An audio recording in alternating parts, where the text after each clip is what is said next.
Immunity and infection. Not all inclusive. Pathophysiology of inflammation review. Inflammation initiation.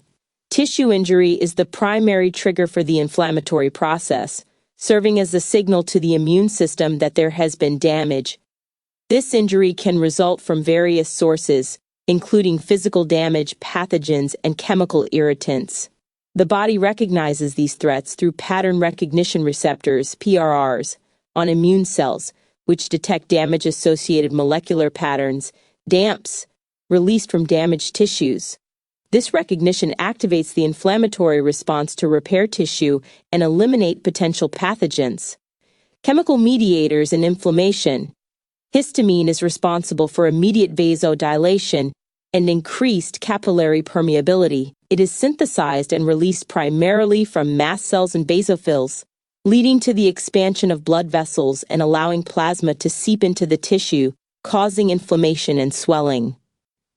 This process is essential for increased blood flow to the area, which facilitates the transport of immune cells. Cytokines act as signaling molecules that regulate the inflammatory response by facilitating communication between immune cells. They play a key role in orchestrating the immune response, enabling leukocytes to migrate to the site of injury, proliferate, and differentiate as needed.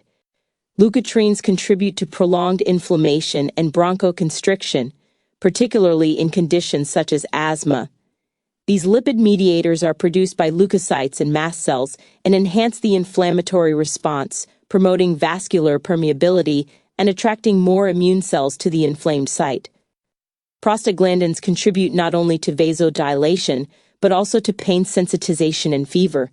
They are produced from membrane phospholipids in response to inflammation and play a critical role in mediating pain perception and regulating body temperature, exemplifying their importance in both local and systemic inflammatory responses. Chemotactic factors released by mast cells attract leukocytes, such as neutrophils and monocytes, to the site of inflammation. These factors enhance the movement of immune cells towards areas of tissue damage or infection, allowing for a more focused and effective immune response.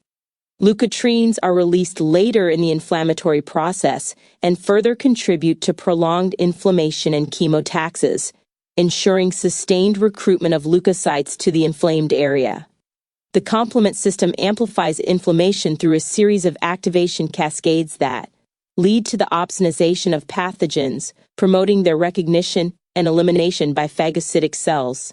The complement pathways also help in the direct lysis of target cells and promote further inflammatory processes by attracting additional leukocytes. 1. Immunity and infection. Not all inclusive. 2. White blood cell changes in inflammation. Neutrophils increase in number with the inflammatory response. They are the first line of defense in combating infections and are typically elevated during acute inflammatory processes, providing essential phagocytic activity to clear invading pathogens. C-reactive protein CRP, which is usually absent from the blood, appears during acute inflammation. Its presence serves as a biomarker for inflammation and can be used to monitor the response to infection or injury over time. Neutrophils are commonly elevated in bacterial infections, leading to a characteristic shift to the left in the white blood cell count.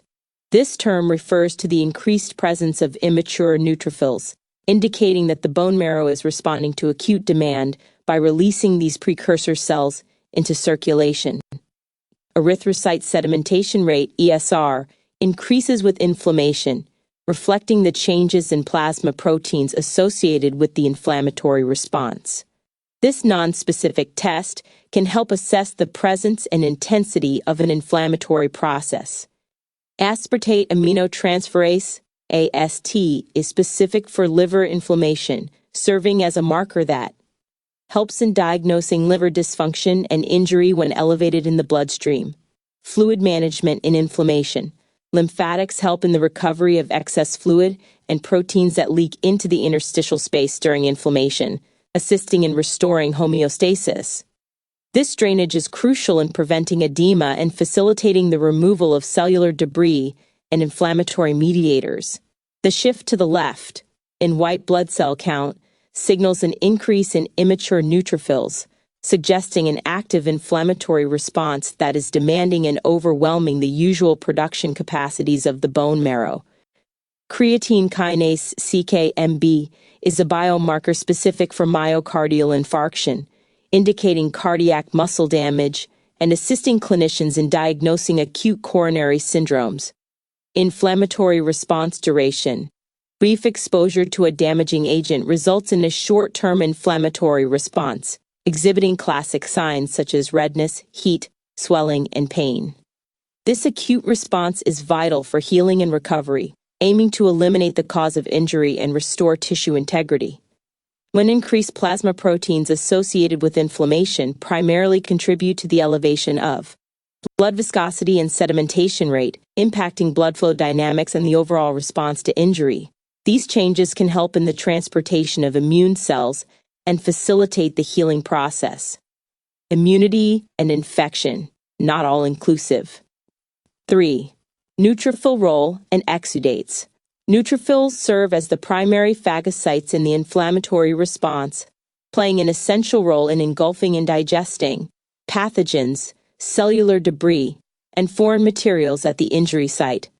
Their rapid deployment and activity are critical for controlling infections and initiating the healing process. Purulent exudate is thick, yellow-green, and characteristic of bacterial infections. It contains a high concentration of neutrophils, dead cell debris, and bacteria, indicating an active and ongoing infection that requires further medical intervention and care. Resolvins, lipoxins, and diapedesis. Resolvins and lipoxins are specialized pro-resolving mediators that play a crucial role in the resolution phase of inflammation. They help to suppress further inflammation, promote tissue repair, and restore homeostasis. Their production typically occurs as inflammation resolves, aiding in transitioning from an inflammatory state to healing. Diapedesis involves the process of leukocytes adhering to the endothelium of blood vessels using adhesion molecules and migrating through the vessel wall to reach the site of inflammation.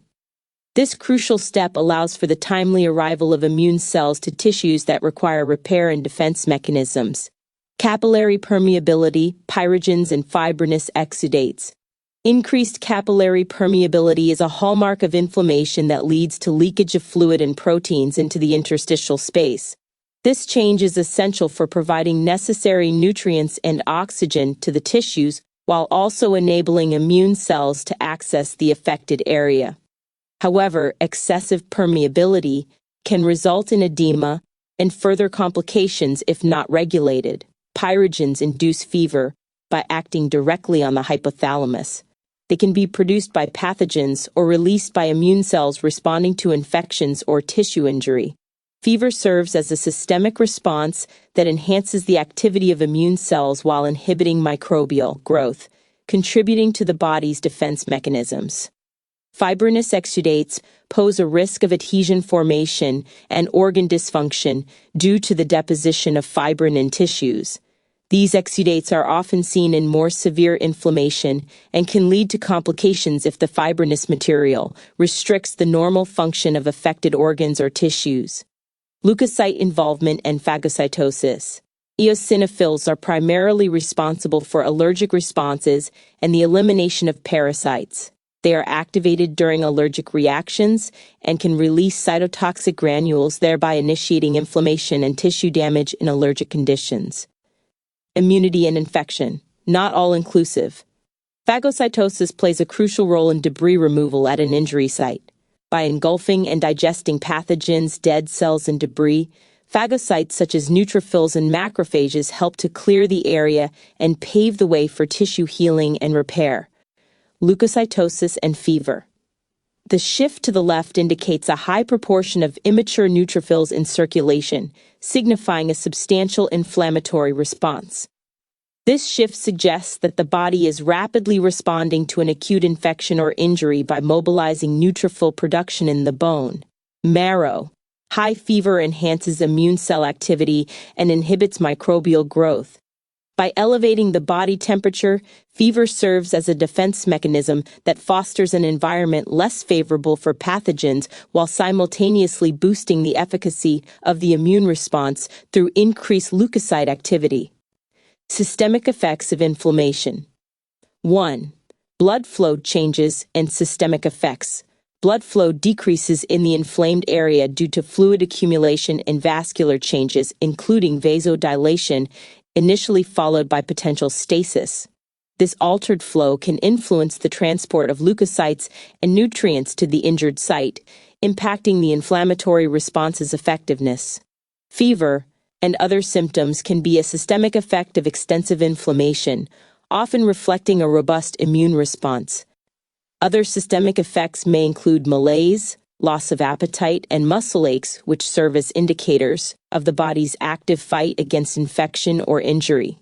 Fever is a systemic response, resulting from the release of pyrogens, for example interleukin-1, by immune cells, which reset the hypothalamus to a higher temperature. The higher body temperature inhibits the replication of pathogens and enhances immune function. 2. Leukocytosis and fever. An elevated white blood cell count, particularly of neutrophils, often accompanies inflammation. A shift to the left in a blood smear indicates an increase in immature neutrophils, suggesting a bacterial infection. The shift to the left indicates a high proportion of immature neutrophils in circulation, signifying a substantial inflammatory response. This shift suggests that the body is rapidly responding to an acute infection or injury by mobilizing neutrophil production in the bone marrow. High fever enhances immune cell activity and inhibits microbial growth. By elevating the body temperature, fever serves as a defense mechanism that fosters an environment less favorable for pathogens while simultaneously boosting the efficacy of the immune response through increased leukocyte activity. Immunity and infection. Not all inclusive. Diagnostic tests for inflammation. Common diagnostic indicators of inflammation including leukocytosis, especially an increase in neutrophils.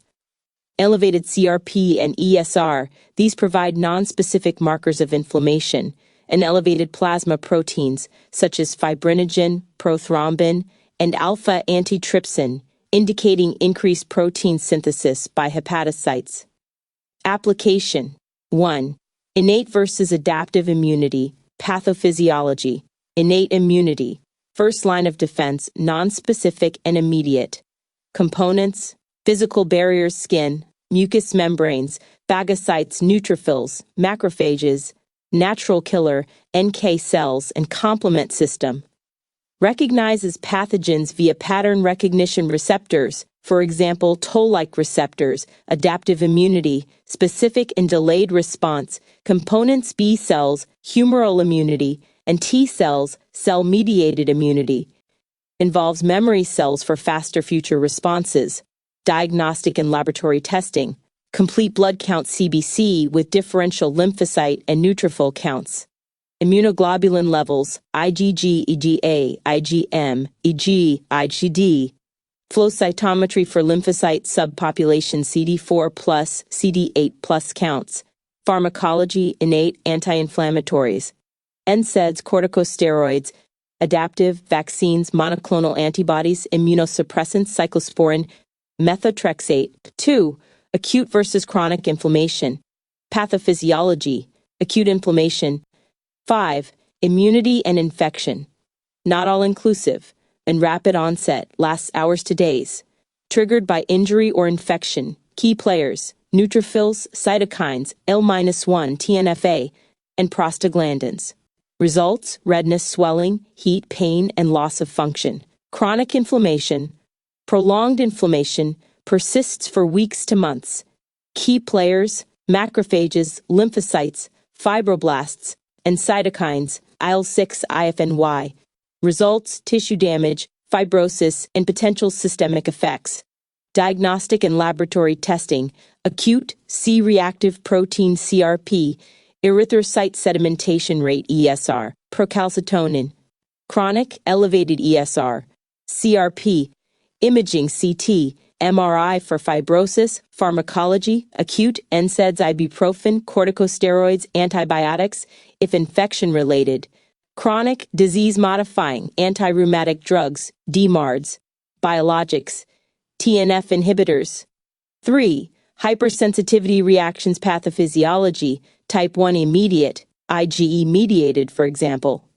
Anaphylaxis, allergies, type 2 cytotoxic, IgG, IgM, mediated against host cells, for example, hemolytic anemia, type 3, immune complex, antigen-antibody complexes, for example, SLE, serum sickness, type 4, delayed T-cell mediated, for example, contact dermatitis, TB test.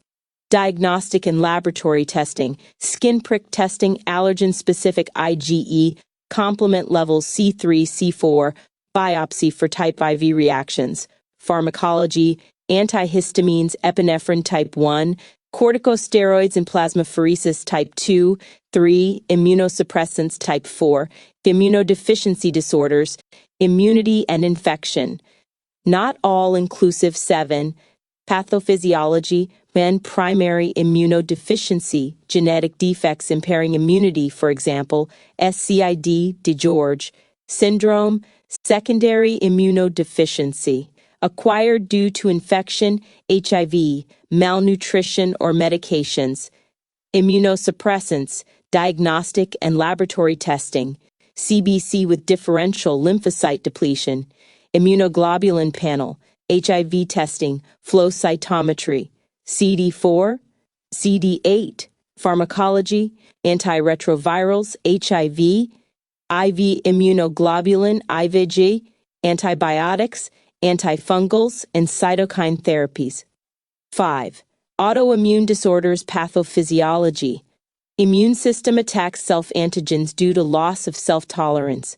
Mediators, autoantibodies, autoreactive T cells. Cytokines, IL-17, IFNY, common disorders.